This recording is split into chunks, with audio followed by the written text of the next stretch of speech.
Hi, hello everyone. I'm Sandhya. I'm your botany lecturer. In the last video, we have studied about the ecosystem ecological services. The introduction part we have studied and what are the four different types: the supporting services, provisional services, regulatory services, cultural services, like that. So in this video, we are going to discuss about the ecosystem services pollination, ecosystem service which is a carbon fixation. One of the ecosystem services, oxygen release, that is naturally occurring in the environment. And also we will study at last how to sustain these ecological functions. So first we'll just recap, recollect what is an ecological service. So ecological service or ecosystem is nothing but the process in which these are the processes which are occurring in the environment.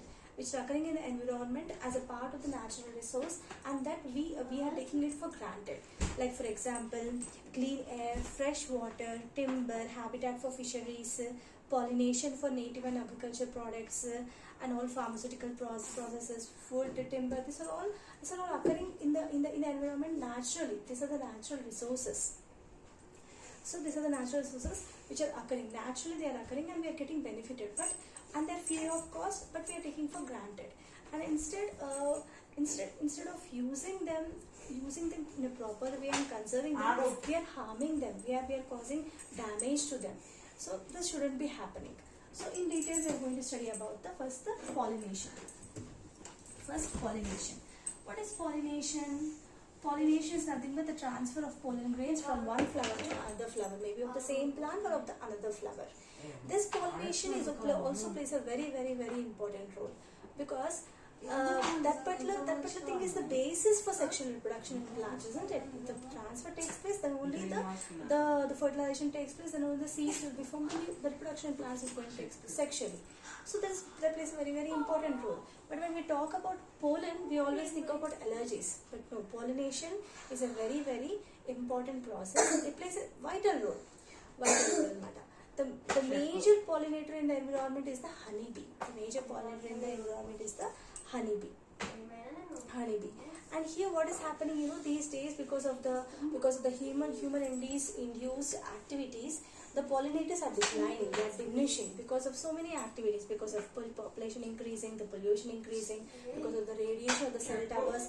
All these pollinators are getting diminishing, they are getting lower, the population of them is getting lower, which shouldn't be happen, because these pollinators are also a part of the ecosystem. If any species of an ecological web is getting diminished, that is going to affect the other species. And if these parts of the ecological web are disturbed, the whole structure of the whole structure or the pyramid, ecological pyramid, or the ecological web or ecosystem is going to get damaged. Even though it is a small species, but it plays a vital role. If that species is disturbed, the another species is going to get disturbed. So because of this disturbances, the whole structure is going to get damaged. So, and no species in this ecosystem or in this environment can live in isolation. No species. Where that can be human being, that can be plants, it can be insects or reptiles. No species can live in isolation. They're all directly or indirectly dependent on each other.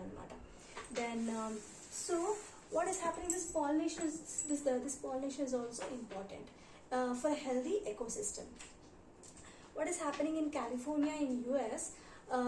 Some farmers are importing. The large-scale farmers are importing the non-native honeybees to provide this pollination, because at that area the pollinators have died because of some reason, or maybe pollution, or maybe because of radiation. So large-scale farmers are importing the non-native honeybees for pollination to occur. Then so these honeybees play a very important role for a healthy ecosystem. Suppose imagine, because these honeybees are so hardworking that they go from one flower to another flower and collect the nectar and prepare the honey in their honeycombs. But we human beings, what we will do? We'll just go there, do the fumigation, and get the honeycomb, and we'll prepare the honey. those honeybees are doing their work for hours together, years together to collect a drop honey, to prepare honey. But we are exploiting these honeybees and taking the honey and in return we are causing damage to the population of honeybees. So that's really very wrong. Just imagine that honeybees going on a strike for exploitation of honey. Just imagine what is going to happen to the whole world. Initially it may not affect the human beings, but on a large scale, on a long-term basis, definitely it is going to cause damage to all the species of the environment. So no species should be harmed. All the species in the ecosystem, in the environment, are co-living beings and they are interdependent on each other. So we should take care that we should conserve all the species which are present in the environment. So if the honeybee goes for a strike, then it is going to be a very, very harm for us. So we should see that they also live in the same way as we do. We should take care of them. We should conserve them. At least let them live and make ourselves also live happily. Not harming them, not causing them extinction to them. Then no, we should not do the activities which causes the extinction of those species. So we shouldn't do like that. And then the pollinators can be the agents which help in pollination are called as pollinators. These pollinators can be invertebrates and invertebrates, like for example insects, moths, butterflies,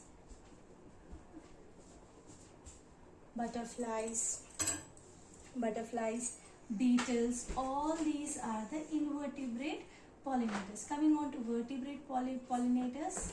Vertebrate pollinators, we can say birds, reptiles, mammals.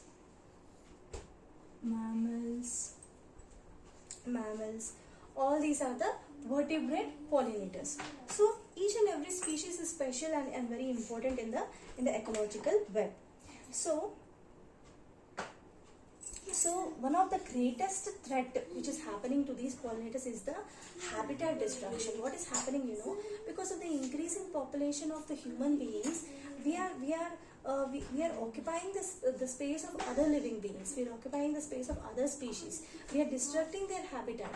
That is causing the population to decline, which is getting diminished. So which is disturbing the whole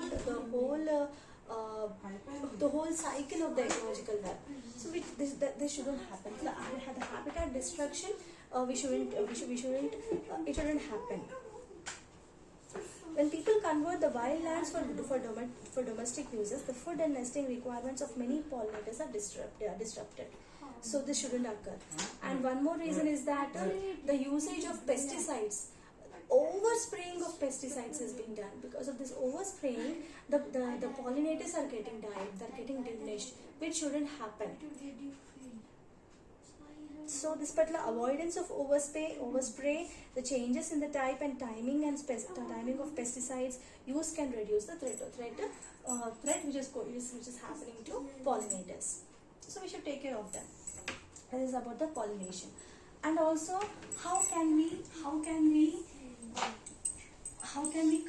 conserve the pollinators? How can we conserve the pollinators? We can conserve these pollinators by developing own pollinating friendly gardens, parks, such that native flowering plants are developed or grown, and planting of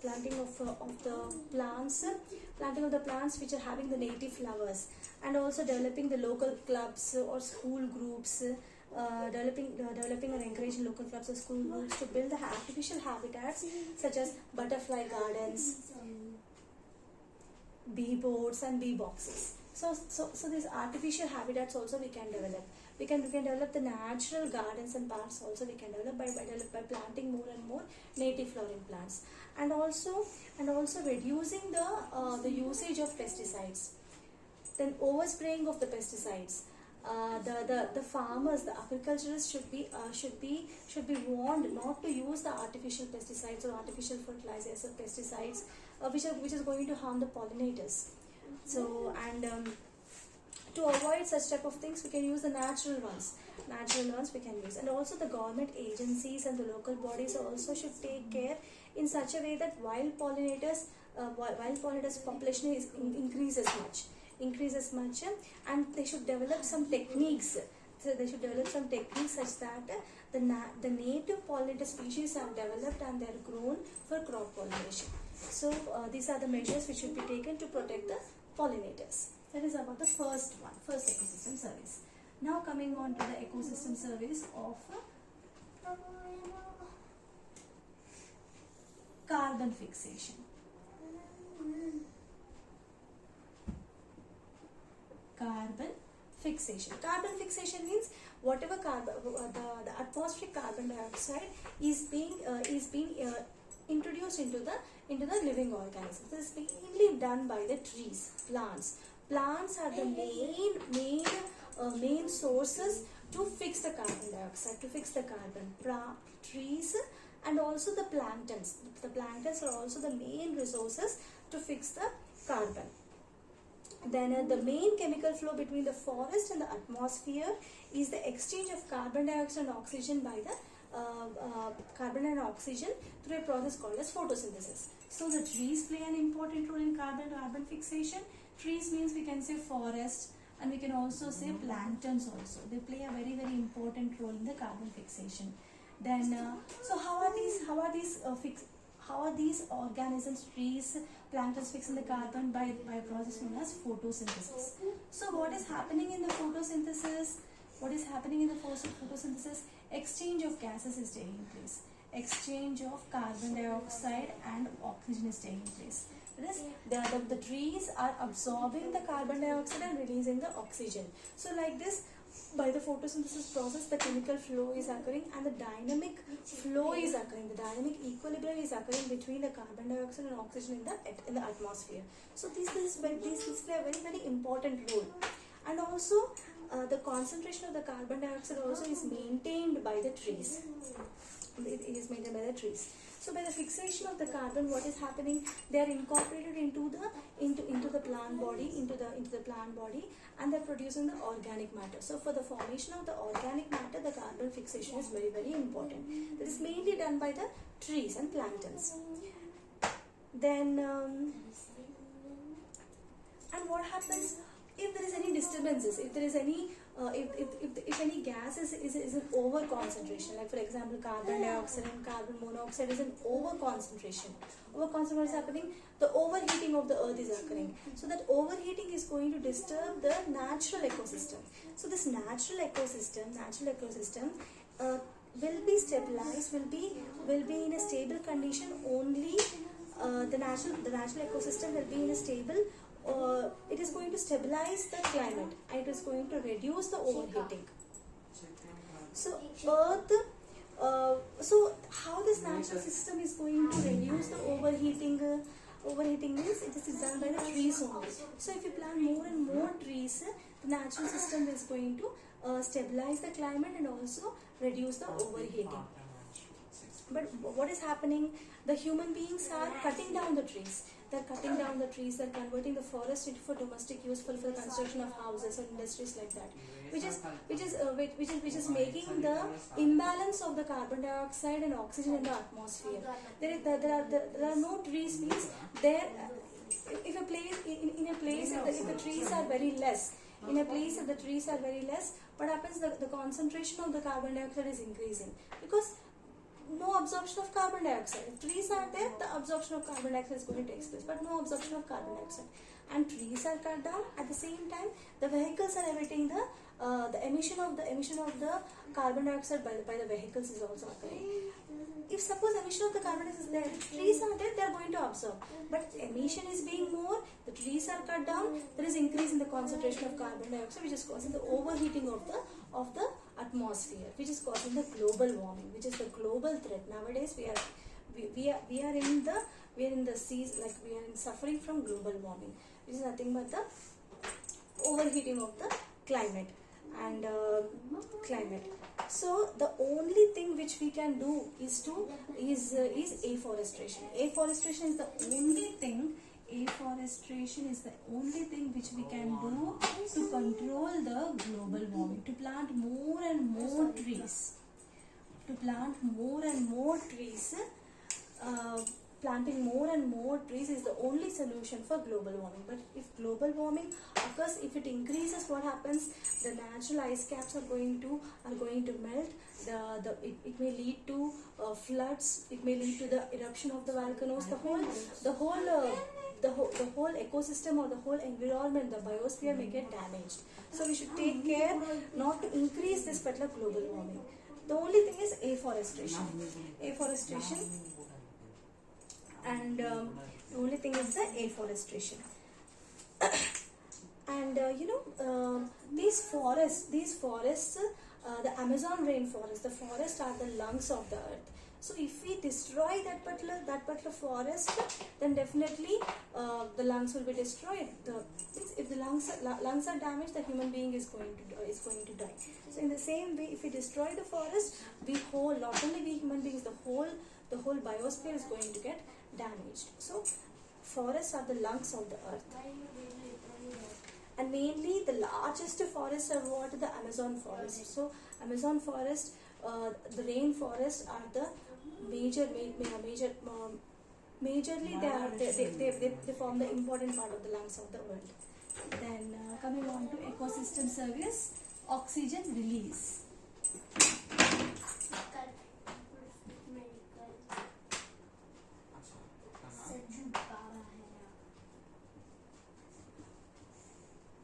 Oxygen release. So here also the trees and the planktons play a very important role. What they are doing the chemical flow of the nutrients. The trees are absorbing the carbon dioxide and releasing the oxygen. This particular oxygen is very, very important for many of the aerobes, the organs which are going to respire through oxygen. So the trees and plankton play a very, very important role. Here, a mature leaf tree produces as much oxygen in a season as 10 people inhale in a year. So one mature leafy tree produces much oxygen in a season as 10 people inhale in a year. So that much important and it's very easy to cut down a tree, but to grow a tree takes so many years, and that mature tree is going to provide oxygen for 10 people. 10 people, such a good thing, isn't it? It's a natural one. And a single mature tree can absorb carbon dioxide at a rate of 48 pounds per year and release enough oxygen back into the oxygen to support 2 human beings. Two human beings oxygen release. So a big tree, single mature tree is going to absorb the carbon dioxide at a rate of 48 pounds per year. Is going to absorb 48 pounds per year and release oxygen that can support 2 human beings. Then 1 acre of trees annually consumes the amount of carbon dioxide equivalent to that produced by driving an average car for 26,000 millions. So that particular emission of the carbon dioxide and carbon monoxide that is going to absorb that particular gases, the poison gases are going to absorb by 1 acre land of trees and matter. Then that same acre of trees, not only it absorbs the harmful gases, poisonous gases, at the same time it is going to produce enough oxygen for 18 people to breathe for a year. 18 people to breathe for a year. So what is happening here? It is not only protecting us, at the same time it is giving us surplus chance to live happily and healthy also. So such type of thing we should really conserve it and protect them. And not only the planktons and the trees, submerged macrophytes in the sense the water plants are also going to produce the dissolved oxygen in water. Then microorganisms also play an important role in producing the oxygen, especially cyanobacteria and some bacteria which are going to cause degradation of organic compounds like cellulose. They also release the oxygen. So whatever, we should be able to conserve all the species. All the organisms are important. Then so this is about the oxygen release ecosystem service.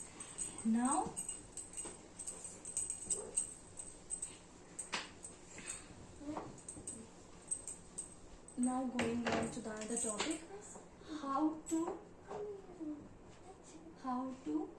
sustain the ecological functions. So all these functions of the ecological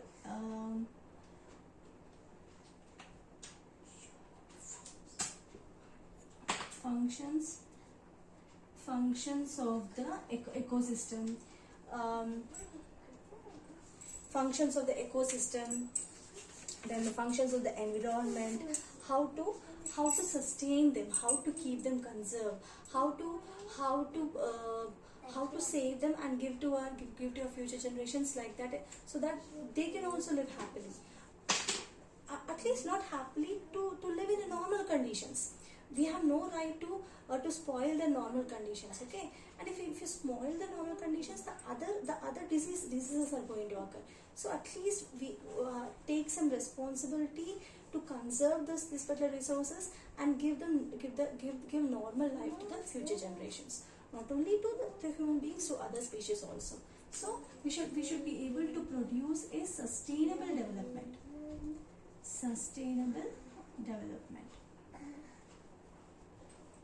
How can we do it?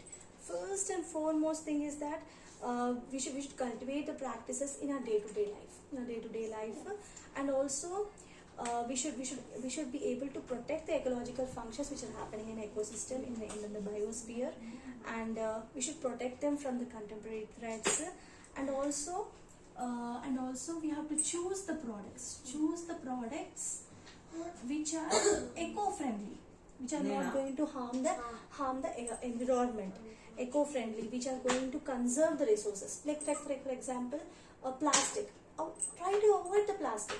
Don't use plastic, because plastic is a non-biodegradable product. So if we use plastic more and more, it will not degrade. It will enter into the different levels of the ecosystem. It's going to harm the species. So avoid plastic and avoid those products which are going to degrade, which are biodegradable, like that. So choose the products produced with methods that conserve the resources and minimize the wastage also. Minimize the wastage and eliminate the environmental change. And also prefer those products which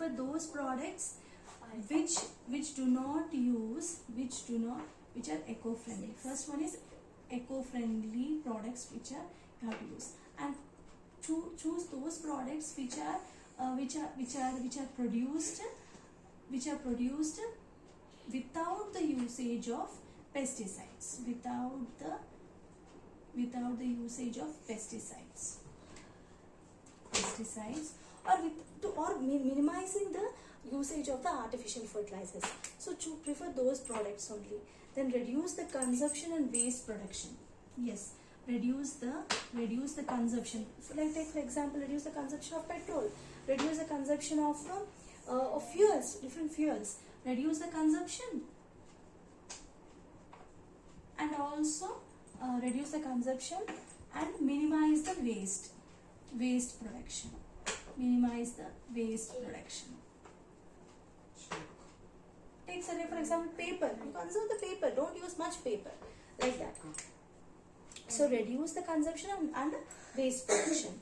Then support usage of renewable energy alternatives, and use public transport. Use public transit.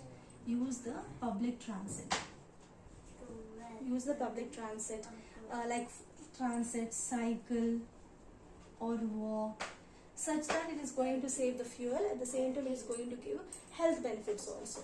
So use public transport, cycle or walk, which is going to conserve the natural resources and reduce the pollution and enjoy the health benefits. Yes. participate in developing the garden. Plant trees, develop a garden, develop a park, develop a park, and if you're giving any gift to others, give a plant. Say and encourage them to plant more and more trees. And you can do roof gardening also, like that. So it is better to develop the plantation, develop more and more plantation, and avoid the usage of pesticides, artificial fertilizers, and you choose the natural pest control thing. And use native plants in the garden and provide habitat for wildlife also. Okay, so native plants, they must be used, native plants. And also we should conserve the forest, we should protect the wildlife also. Then these are the general things. Then at home also we can do some few things, such that we can do something to our environment, which we are learning, we are living. It's like for example, water, conservation of water. If the rain falls in nearby in our houses, constructing a rainwater harvesting pit, a compost pit. Then if water is falling, keep buckets at the areas where the water is falling. Collect this water and use in the toilets.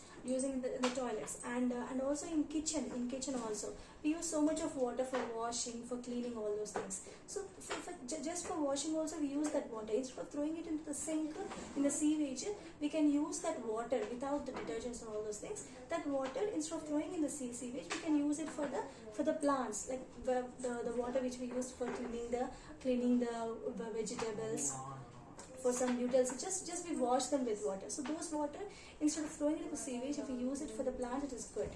And also if small detergents are used, that water, instead of putting in the sewage, we use it in the toilets for flushing and all those things. So small things at home also we can do to conserve the natural resources, to conserve the water resources also.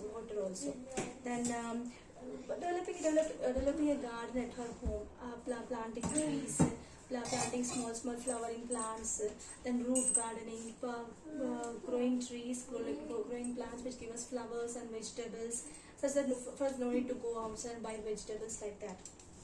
Then and also for the farmers, if they go for organic farming is well and good. Instead of using artificial fertilizers, organic farming will be very good. And 3 R's, which is very important in our day-to-day lives now. 3 R's. What are 3 R's? 3 R's are nothing but reuse, reduce, and recycle. So instead of just using and throwing it off, we can reuse it. Like for example, newspapers, the old clothes. Newspapers we can use it for washing and cleaning, like that. Then for making paper bags, like that, reusing.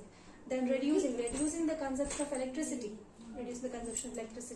Reducing the waste production, and like that. Recycling also, like many things, like for example cell phone coverings, which can be used to do other products, like that. Means whatever waste we produce at home, if we divide them into dry waste and wet waste, the dry waste can be used for recycling processes. The wet waste can be used for compost manufacturing, preparation of manures like vermicompost, like that. We can prepare it. So at home also we can do so many things to save our planet, to save our environment, to keep it safe and secure, and handle it to our future generations in a safe and secure manner, so that they can also live happily and healthy. Health is wealth, healthy also. And also the most important thing is that if we do the activities or not do, simply if we create some awareness is also very important. creating the awareness among the people is also very, very important. So we should create the awareness among the people about the importance of the environment, importance of the natural resources, importance of the usage of the natural resources, like usage of the water, usage of the vegetables. Some people, they are, for example, cooked vegetables. We just eat only if you go to a hotel, so we eat only few of things, and the rest of the thing we just throw it in the sewage or garbage. So instead of that, you pack that thing and keep it in a cover and give it to a person who is not eating, a beggar person, a child who is not at all having the food for who is roaming on the roads like that. So it's very important to create awareness among the people to use for the correct usage of the natural resources. It may be water, air, or food, or whatever. So it's very important. Thank you.